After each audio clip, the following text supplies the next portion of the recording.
നമസ്കാരം. ഇത് പേരയ്ക്ക, പാവപ്പെട്ടവൻ്റെ ആപ്പിൾ. നാടൻ ഇനമാണ്. കേരളത്തിൽ മുമ്പ് സുലഭമായി ലഭിച്ചുകൊണ്ടിരുന്നു. പറമ്പിലൊക്കെ ധാരാളം ഉണ്ടായിരുന്നു പേരയ്ക്ക. കാക്കയും വവ്വാലൊക്കെ കൊത്തിക്കൊണ്ടുപോകും. പക്ഷേ ഇന്ന് ഇതിൻ്റെ ഗുണങ്ങൾ വളരെയേറെയാണെന്ന് മനസ്സിലാക്കി കഴിഞ്ഞ ജനങ്ങൾ. പക്ഷേ നാടൻ പേര ലഭിക്കാറില്ല. വിദേശത്തു നിന്നെത്തുന്ന ഹൈബ്രിഡ് ഇനത്തിൽപ്പെട്ട പൊണ്ണത്തടിയൻ പേരയാണ് കിട്ടുന്നത്. വിലയും കൂടുതലാണ്. പക്ഷേ അതിൻ്റെ ഇത്രത്തോളം ഗുണങ്ങളും ഉണ്ടാവില്ല. പക്ഷേ ഏത് സാഹചര്യത്തിലും കേരളത്തിൽ ഏത് സാഹചര്യത്തിലും വളർത്താവുന്ന ഒന്നാണ്. എപ്പോഴും വിളവ് ലഭിക്കും. ഇത് തിരുവനന്തപുരം നഗരസഭയുടെ കാർഷിക പ്രോത്സാഹന പദ്ധതിയുടെ ഭാഗമായിട്ട് എനിക്ക് ലഭിച്ച തൈകളാണ് നട്ട് വളർത്തിയത്. ഒരു 5 വർഷം പഴക്കമുണ്ട്. പക്ഷേ നിരവധി കായ്കൾ വന്നിട്ടുണ്ട്.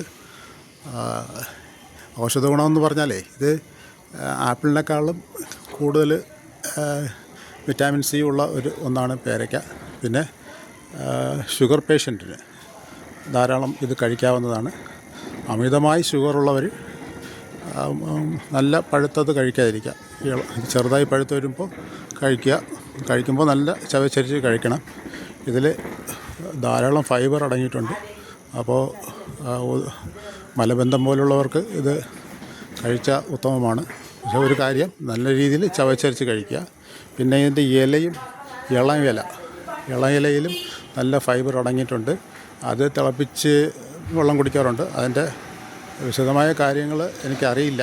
അപ്പോൾ ഇത് ചികിത്സയുടെ ഭാഗമായിട്ട് ഇത് ചെയ്യാതിരിക്കുക. ഇന്ന അസുഖം കുറയ്ക്കാൻ പേരയിലിട്ട് തിളപ്പിച്ച വെള്ളം കുടിച്ചാൽ നന്നാവും എന്നുള്ളൊരു വിശ്വാസത്തോട് ചെയ്യാതിരിക്കുക. ഇതിനെക്കുറിച്ച് പഠിക്കുക.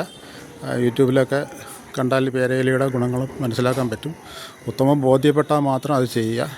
പിന്നെ ഒരു ഇളം ഇല ചവച്ചരച്ച് കഴിക്കുന്നത് നല്ലതാണ്. ചൈനയിലൊക്കെ വയറ്റിളക്കം പോലുള്ള അസുഖം വന്നാൽ 1-2 ഇല ചവച്ചരച്ച്, ഇളം ഇല ചവച്ചരച്ച് കഴിക്കും എന്ന് പറയുന്നു. അതിൻ്റെ വാസ്തവം എന്താണെന്ന് അറിയില്ല. നിങ്ങളൊന്ന് ചെയ്ത് നോക്കുക കേട്ടോ.